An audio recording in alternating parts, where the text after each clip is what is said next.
Thank you, Madam Speaker. I rise to speak about the growing list of sites across Queensland where First Nations people are standing their ground against continued dispossession of their land and culture. There's a common thread in these struggles: Labor's habit of dismissing and belittling First Nations people's concerns if they stand in the way of their projects and big corporate donors. In Gympie, the Bruce Highway expansion is threatening to destroy the Jackie Kundu site. Local elders have been camping out since January to defend their sacred healing places from destruction. In Ipswich, elders have been camping out at Deebing Creek Mission since 2019, defending land from property developer expansion. A Yagara elder from Deebing Creek was among those climate protesters outside Parliament House yesterday. On Minjerribah, the Quandamooka Truth Embassy has been set up at Point Lookout to prevent the development of a tourist rail facility.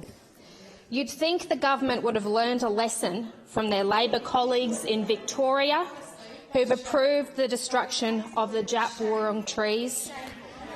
Members to my right. Colleagues over in WA, who are now responding to the destruction of the Juukan Gorge in the Pilbara.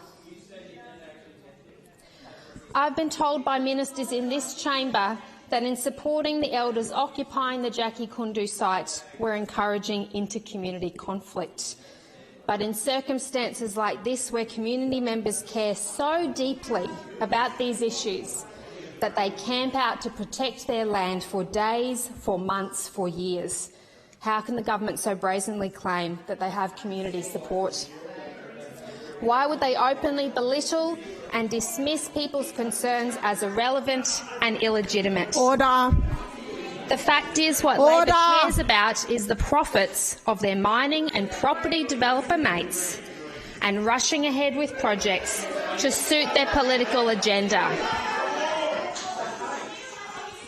And so here's what they do.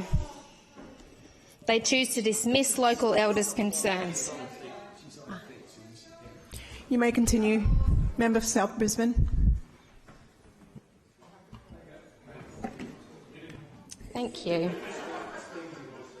So here's what they do.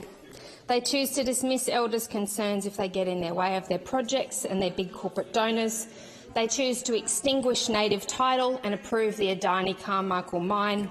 They choose to approve the Deebing Creek Priority Development Area. They approve a ministerial infrastructure designation on Minjerribah. They chose to build a highway ramp through the site of significance to Cubby people. If the government really cared about First Nations justice in this state, they'd listen to the whole community instead of going with whatever suits them and their big. Member, your time's up.